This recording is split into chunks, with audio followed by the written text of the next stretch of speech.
First chapter what is democracy, ठीक है। इस चैप्टर में सबसे पहले meaning of democracy should be clear to you. What is the meaning of demo and what is the meaning of cracy. Demo means people and cracy, cracy means rule. So नाम से पता लगता है what is democracy. Democracy is rule of people, rule by people. How? Because people, they have power, right to vote. They can elect their representatives and these representatives run the administration. So what is the democracy? According to Abraham Lincoln. जब भी आपको democracy का meaning नहीं ना clear होता है तो आप सिंपल ये बताओ, according to Abraham Lincoln, democracy is the government of the people, for the people, by the people. कि डेमोक्रेसी जो है वो लोगों की है, लोगों के द्वारा है और लोगों के लिए काम करती है। डेमोक्रेसी जो है वो दो तरह की होती है, direct and indirect. Direct democracy जिसमें आप सपोज जैसे हम कहते हैं कि offline students they are interacting directly.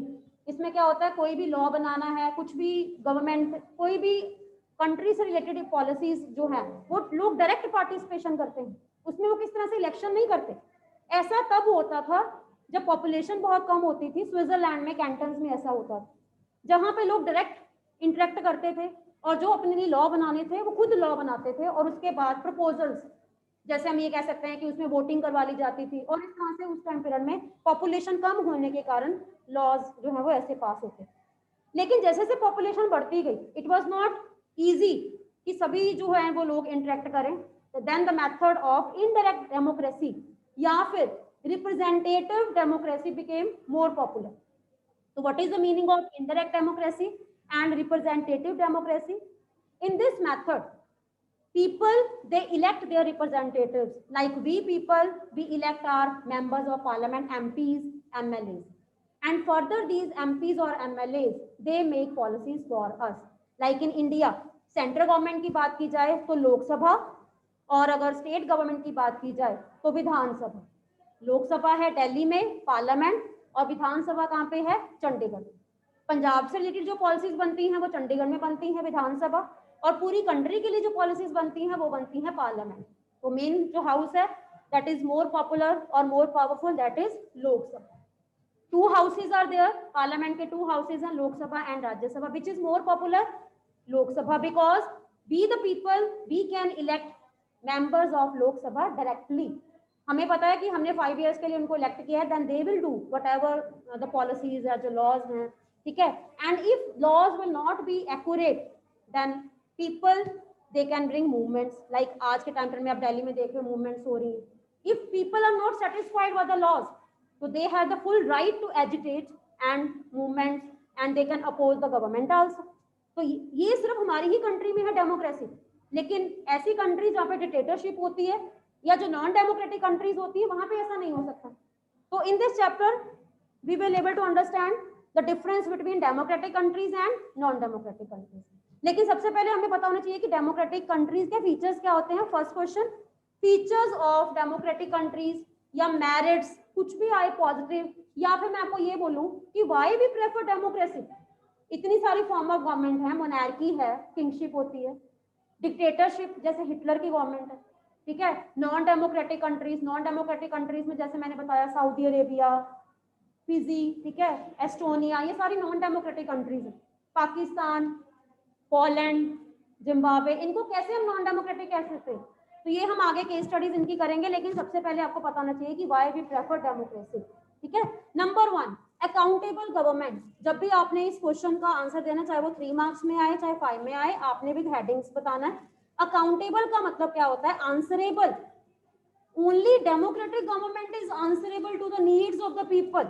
Accountable का मतलब क्या होता है कि whatever the government making laws for the people, government is answerable, ठीक है। अब जो प्राइम मिनिस्टर हैं या एमपीज हैं, मीडिया उनसे क्वेश्चनिंग कर सकता है, या मैंने आपको बताया हुआ है कि opposition party can ask question, और अगर ऑपोजिशन को गवर्नमेंट सेटिस्फाई नहीं करती तो वोट ऑफ नो कॉन्फिडेंस पास हो जाता है। कई बार गवर्नमेंट को रिजाइन भी करना पड़ता है।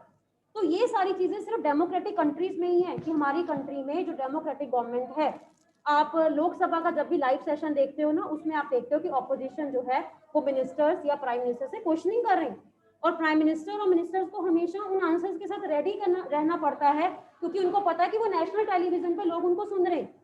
या फिर जैसे आप देखो इंडिपेंडेंस डे की स्पीच हो गई या रिपब्लिक डे की जो स्पीचेस हैं, या आए दिन कुछ ना कुछ जो है वो प्राइम मिनिस्टर लोगों के साथ शेयर करते हैं, क्योंकि वो आंसरेबल हैं। उनको पता है कि वो जो कर रहे हैं उन्होंने जस्टिफाई करना है कि जो भी वो कर रहे हैं वो क्यों कर रहे हैं। वो अलग बात है कि लोग उनकी बात को मानते हैं या नहीं मानते, लेकिन उनका ये रोल है कि वो लोगों को पैसिफाई करे, लोगों को सेटिस्फाई करे। क्लियर? देन सेकेंड हेडिंग आप लिखोगे based on consultation and discussion, यानी कि जो डेमोक्रेटिक गवर्नमेंट है ये कंसल्टेशन और डिस्कशन के ऊपर बेस्ड है। यहाँ पे कोई भी एक पर्सन के पास पावर्स नहीं है, ठीक है। ऑर्गन्स हैं हमारी कंट्री में, 3 organs are there, legislature, executive and judicial.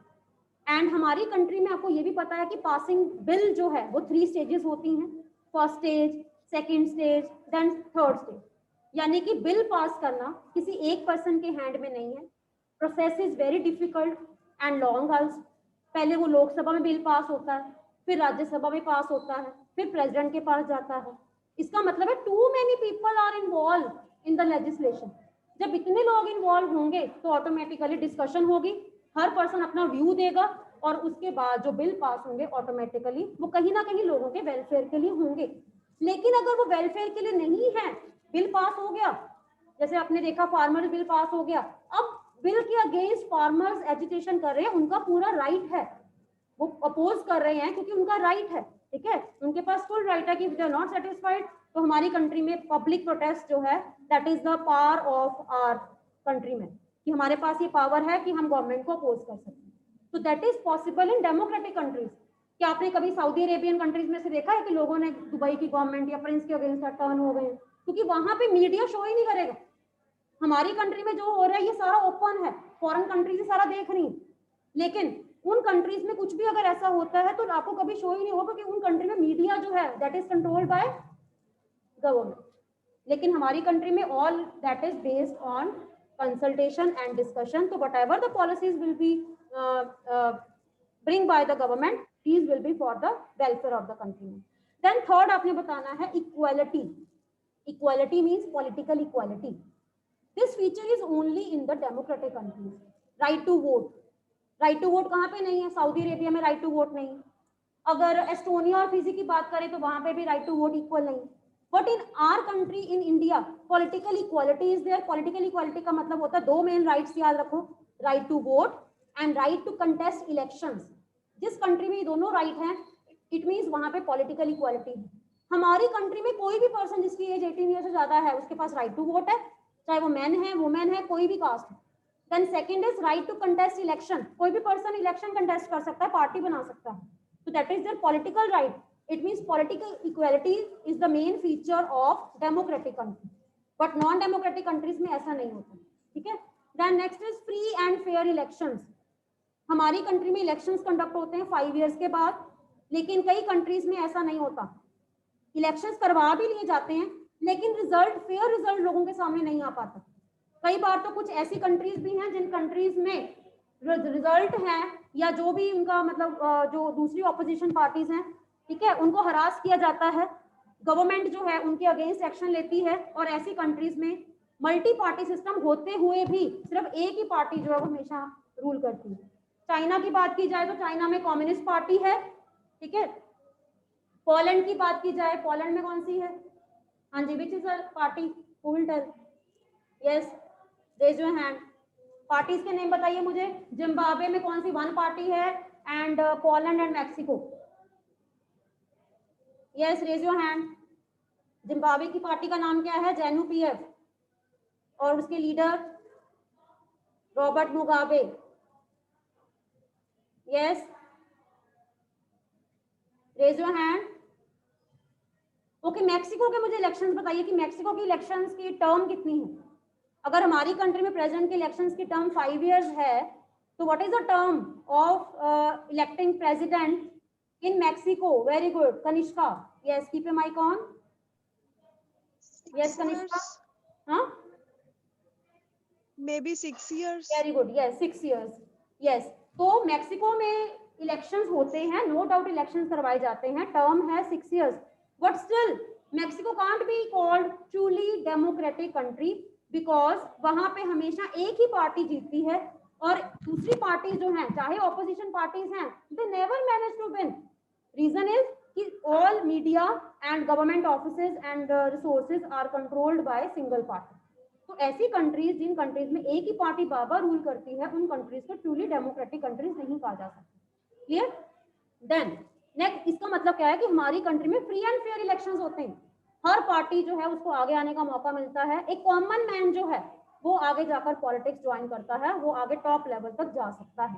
ठीक है? हमारी कंट्री में हेरिडिटरी, जिसे हम कहते हैं कि काइंड ऑफ रूल, या मतलब जो है वो फैमिली आफ्टर फैमिली में भी कई पार्टीज ऐसी हैं, लेकिन कहीं ना कहीं पार्टीज में जो कॉमन मैन है वो भी आगे आ सकता है अगर लोग उसको वोट करते हैं. तो final power lies in the hands of people to whom they elect. ठीक है? Then responsible government and possibility of good laws. जब ऐसी गवर्नमेंट होगी तो ऑटोमेटिकली जो लॉज बनेंगे वो ऑब्वियसली गुड होंगे, और गवर्नमेंट रिस्पॉन्सिबल होगी. डिजास्टर्स के टाइम पीरियड में या कंट्री में कभी भी हेल्प की जरूरत होती है, डॉट्स या स्कैसिटी या कहीं भी फाइनेंशियल कंडीशन जब डाउन होती है, तो गवर्नमेंट स्टर्न मेजर्स लेती है ताकि कंट्री को प्रॉपर जो है वो अपलिफ्ट किया जाए. क्योंकि अगर वो ऐसा नहीं करेंगे तो अपोजिशन उनसे क्वेश्चन पूछेगी कि आपने अपनी कंट्री में डिजास्टर्स के टाइम में ऐसा क्यों नहीं किया, या लोग प्रोटेक्ट क्यों नहीं किए. ठीक है? Then next is equality, liberty and fraternity. Fraternity मतलब ब्रदरहुड. सिर्फ डेमोक्रेटिक कंट्रीज में ही इक्वालिटी और फ्रीडम, जो हमें फ्रीडम्स दी गई हैं, आपने फंडामेंटल राइट्स पढ़े हैं, फंडामेंटल राइट्स दिए गए हैं. Freedom to move anywhere, freedom of expression, then freedom of you can say your religion, then equality to all man and women. ये जितनी भी फ्रीडम्स हैं ये हमें दी गई हैं because we are in democratic countries. लेकिन जो कंट्रीज डेमोक्रेटिक नहीं है, जहाँ पे मोनार्की सिस्टम है अभी भी, या जो कंट्रीज में नॉन डेमोक्रेटिक सिस्टम है, उन कंट्रीज में राइट्स जो है वो नहीं दिए जाते. नॉन डेमोक्रेटिक कंट्रीज की बात की जाए तो किसी को भी कभी भी अरेस्ट कर लिया जाता है बिना किसी वारंट के, डिटेन कर दिया जाता है, डिपोर्ट कर दिया जाता है. लेकिन हमारी कंट्री में ऐसा नहीं होता because we have rights, fundamental rights. Then opposition, strong opposition. Democratic country का मेन फीचर क्या होता है? Strong opposition. Strong opposition parties होती हैं, इसीलिए रूलिंग पार्टी को हमेशा डर होता है कि हमें ऑपोजिशन जो है वो किसी तरह से क्वेश्चन पूछ सकती है, तो हम जो भी करेंगे वो पहले ऑपोजिशन को सेटिस्फाई करेंगे, कॉमन जो पीपल है उनको सेटिस्फाई करेंगे. तो उनके जो है बर्डन बहुत ज्यादा होता है, इसलिए वो जो भी करते हैं वो लोगों को सेटिस्फाई करने के लिए बेस्ट पॉलिसीज और बेस्ट लॉज बनाने की कोशिश करते हैं. तो that is all about the constitution, कि कॉन्स्टिट्यूशन ने क्या कहा है कि डेमोक्रेटिक कंट्रीज में क्या होना चाहिए. लेकिन कई बार ऐसा नहीं होता. अब मैंने जितनी भी आपको बातें बताई हैं, मैंने आपको बताया कि इंडिया में ये होता है बेटा, ये फीचर्स हैं, ये मेरिट्स हैं, लेकिन कहीं ना कहीं आपको ये भी पता है कि इसमें भी 100% प्योरिटी नहीं. कुछ चीजें अभी भी हमारी कंट्री में ऐसी हैं या डेमोक्रेसी में ऐसी हैं जो उसके अगेंस्ट जाती हैं. अगेंस्ट का मतलब होता है डीमेरिट्स. नेक्स्ट, इसी के साथ हमारा जो नेक्स्ट क्वेश्चन है that is demerits of democracy. क्या डेमोक्रेसी 100% सेफ है? अगर नहीं है तो क्या उसमें कुछ कमियां हैं, वीकनेसेस हैं, डीमेरिट्स हैं, तो वो हमने बतानी है. नंबर 1, फर्स्ट जो इसका डीमेरिट है दैट इज इंस्टेबिलिटी. इंस्टेबिलिटी का मतलब क्या है? अब डेमोक्रेसी और डिक्टेटरशिप में फर्क क्या होता है? डिक्टेटरशिप की बात करें तो आपने पढ़ा कि हिटलर ने 1933 से लेकर 1945 इतना लंबा कंट्री में रूल किया, और वाइमर रिपब्लिक की प्रॉब्लम्स के बावजूद भी उसने अपनी कंट्री को इतना ज्यादा डेवलप किया कि वो सेकेंड वर्ल्ड वॉर के लिए रेडी थे. इसका मतलब पावर सिंगल हैंड में थी, प्रॉम्प्ट डिसीजन लेता था, किसी की नहीं सुनता था, चाहे वो पार्टीज हैं चाहे उसकी अपनी पार्टी के मेंबर है, जो डिसीजन लेना उसने लेना. और वो स्टेबल रहा तो कहीं ना कहीं उसने कंट्री को डेवलप किया, अपने लोगों को सेटिस्फाई किया. वो अलग बात है at the cost of other communities. लेकिन डेमोक्रेटिक कंट्रीज में क्या होता है? इंस्टेबिलिटी क्यों होती है? क्योंकि मल्टी पार्टी सिस्टम है.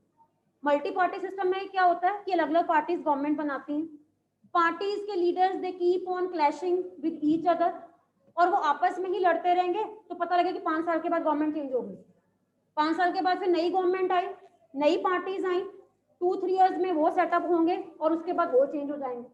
तो 5 इयर्स के बाद जब चेंजेस ऐसे होते रहते तो कोई भी उस पर्टिकुलर पोस्ट या कंट्री के लिए 100% नेशनलिज्म जो है वो पैट्रियोटिज्म नहीं दिखा पाता जो उन्हें दिखाना चाहिए, अटैचमेंट नहीं दिखा पाता अपनी कंट्री से, जिसके कारण हम ये कह सकते हैं कि कहीं ना कहीं डेमोक्रेटिक कंट्रीज में करप्शन है. करप्शन तो है, आपको पता ही है.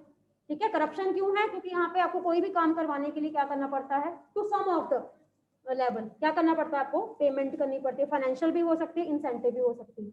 ये रीजन क्यों है? क्योंकि हमारी कंट्री में इंस्टेबिलिटी है, गवर्नमेंट चेंज होती रहती है, एंड इवन लोग भी पार्टी चेंज कर लेते हैं।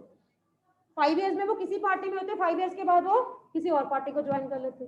तो इस तरह से लोगों की थिंकिंग पार्टी के अकॉर्डिंग चेंज हो जाती है, क्योंकि उनको क्या होता है, गंगा गए गंगाराम, जमुना गए यमुना, कई लोग ऐसा सोचते हैं। ठीक है।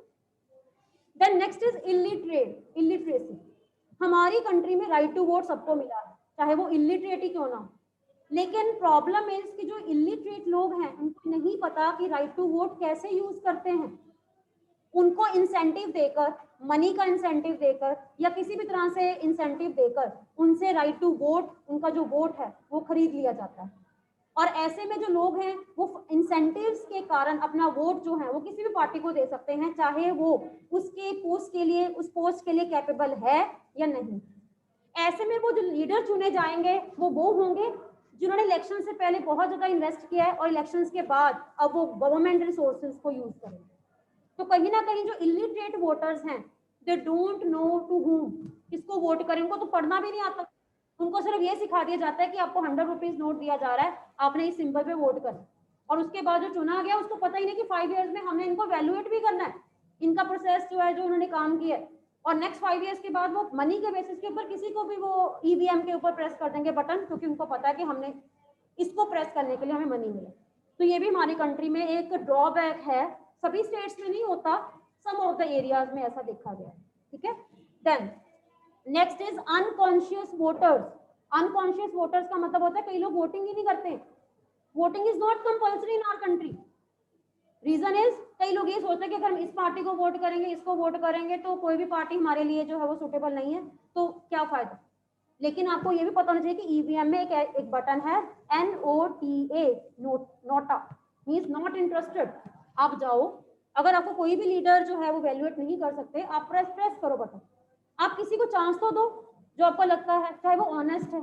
और दूसरा ये है कि हमारी कंट्री में मनी का इन्फ्लुएंस बहुत ज्यादा है, जो बहुत बड़े बड़े पोस्टर्स, बड़े बड़े बैनर्स, बड़ी बड़ी रैलीज, डिमॉन्स्ट्रेशंस करते हैं, आपको लगता है कि हाँ जी ये जीतने वाले हैं, इनको ही वोट करें, क्योंकि अगर हम हारे हुए कंटेस्टेंट को वोट करेंगे, कैंडिडेट को, तो हमारा वोट क्या हो जाएगा, वेस्ट हो जाएगा। तो कई लोग ये सोच रहे हैं कि अगर वो वोटिंग जो है नहीं करने जाएंगे तो कोई फर्क नहीं पड़ेगा, it doesn't make any difference. लेकिन अगर एक वोट से भी कोई पर्सन जीत जाता है, हार जाता है, तो आपको पता है कि एक वोट की वैल्यू भी क्या होती है। तो ये भी हमारी कंट्री में है कि टर्नओवर जो है, जिस दिन इलेक्शंस होते हैं तो टर्नओवर बहुत कम होता है, 60% का मतलब होता है 60 से भी कम। एंड कई लोग तो वो उस गवर्नमेंट हॉलीडे को इंजॉय करते हैं, हिल स्टेशन में घूमने जाते हैं, छुट्टी, क्योंकि छुट्टी की जाती है ताकि कोई ये ना कहे कि हमें छुट्टी नहीं थी इसलिए हम वोटिंग, बट वो वोटिंग करने नहीं जाते बल्कि उस डे को अपनी इंजॉयमेंट के लिए यूज करते हैं। तो दैट इज नॉट गुड। अगर आप पॉलिटिकली बाद में फिर आप 5 ईयर्स के बाद, यानी कि उस इलेक्शंस के बाद आप ये नहीं कह सकते कि गवर्नमेंट ने क्या किया, क्योंकि जब आपको गवर्नमेंट इलेक्ट करने का टाइम दिया गया था, उस टाइम पीरियड में आपने उस दिन को वेस्ट कर दिया। ठीक है। Then delay in decision making, ये भी डेमोक्रेसी का एक नेगेटिव फीचर माना गया है। When too many person will be involve, तो कहीं ना कहीं डिसीजन डिले होंगे, पहले लोकसभा में बिल जाएगा, फिर राज्यसभा में जाएगा, कहीं ना कहीं जो है अगर वो डिस्कशन को बहुत ज्यादा लंबा ले जाएंगे तो बिल पास होने में उतना ही टाइम लगेगा, और जिस टाइम पीरियड में बिल पास होना होता है, उसकी इंपॉर्टेंस फील होती है, वो उतना ही डिले हो जाता है। तो इसका एग्जांपल आजकल आप देख रहे हो, बिल से रिलेटेड पास तो हो गया, लेकिन अब उसके रिलेटेड आगे जो है, अगर सपोज लोग सेटिस्फाइड नहीं है, ठीक है, तो उसके ऊपर जो है उसको प्रॉपर सॉल्व करने के लिए जो टाइम दिया गया 2-3 मंथ्स जो है वो सॉल्व नहीं हो पाया, और इस तरह से बहुत से लोगों को सफर करना पड़ा। और ये एक डेमोक्रेटिक रीजन है कि जिसमें डिले इन डिसीजन मेकिंग के कारण बहुत से लोगों को सफर करना पड़ता है। जिस बिल की जब जरूरत होती है, अगर वो उस पर्टिकुलर टाइम पीरियड में नहीं पास होता या नहीं लोगों को रिनॉमिनेशन मिलता, कंपनसेशन मिलता, तो बहुत से फैमिलीज को, लोगों को उसके लिए फेस करना पड़ता है, प्रॉब्लम्स भी होती हैं। ठीक है। Then low morality of the leaders. जब भी इलेक्शंस होते हैं तो इलेक्शंस के टाइम पीरियड में लीडर्स जो हैं वो जीतने के लिए कुछ भी करते हैं।